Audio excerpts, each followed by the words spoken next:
So let's look a little bit more now at the mental state theory of belief, right? It's the coloring of propositions, and I've talked a little bit about it. It seems to be a natural way to go, but let's look at this from a different angle and picking up on some of the stuff I meant about a visceral reaction regarding belief.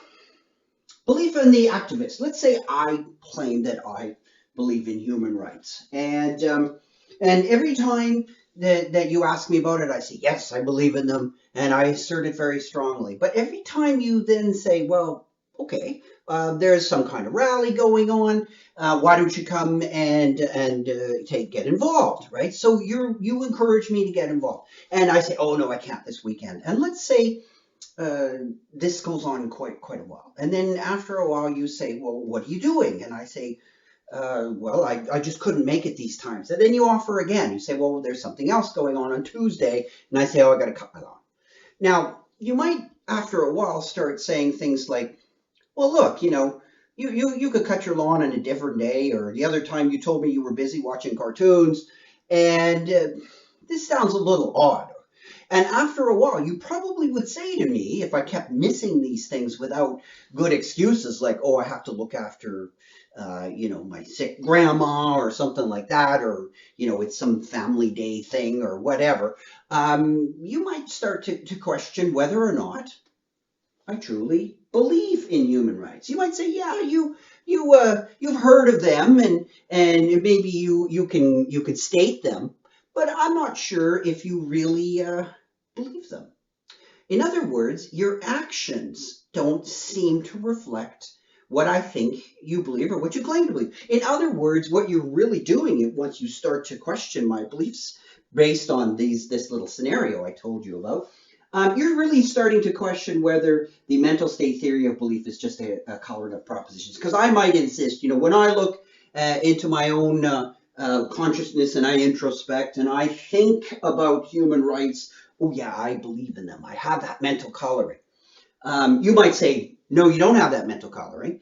Or you might say, well, maybe you do, and the theory of mental coloring is wrong. So there could be a variety of ways in which this theory has gone south. Maybe people lie about it. Maybe people deceive, think they have the mental coloring and they don't. How would you ever check that, right? If I said, I think I do, how would you ever check? You can't look into my mind. So there are a number of problems with this sort of natural way of thinking of beliefs as things in the head. So you might say, look, forget it. I'm out with the mental state theory of belief as coloring of propositions, so that's going to go, no more of that. We're going to talk about beliefs really are things you act on. And in order to, keep account of, well, you could still believe something and you're not always acting on it, I'm going to have a different kind of mental states or a different sort of approach to it and say, beliefs are not mental states coloring propositions, but they're dispositions to action. So if you believe in human rights, you have a disposition to act on this. And it's not that you have a belief and then you act on it. The belief and the action are all kind of linked, right? And at least it's a disposition. It's a felt tendency. So there's a bodily sort of action. You're going to do it unless something's holding you back, right? Unless you can't get out there because the roads are blocked or something like that. So you can maintain a belief without fulfilling the action, but it's definitely the case, like an intention. I intend to go there and protest unless something stops me. I'm sick or whatever. But it would have to be something good, something justified. So this is getting fairly complicated now because what's a good thing to stop? What do we really mean by now a disposition to action? But roughly, we're going to just take it that you would go unless something stopped you. So does it have to be also bodily, right? Is part of the action like I'm mad, right? What if I were just very calmly protesting and going, and not really getting into it at all? But what do you even mean by getting into it or whatnot? So this idea of what it means to have a belief, right? Is it just a mental state or is it kind of an action? Well, the mental states seem to have all kinds of problems.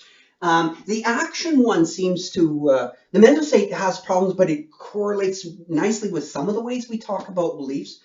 The action one also seems to talk or sorry, it seems to correlate with some of the ways we talk about beliefs as well. Like, yeah, if you're not doing anything about it, you really believe or whatnot. And then people get into all kinds of flights about whether or not, doing stuff online, is that real activism? Is that real action? Etc. So we often fight about this stuff and disagree about it. And these are philosophical type questions. Like, how are you going to unpack the concept of believing in human rights? Is it enough to post things? Do you have to do more than that? Is that a necessary?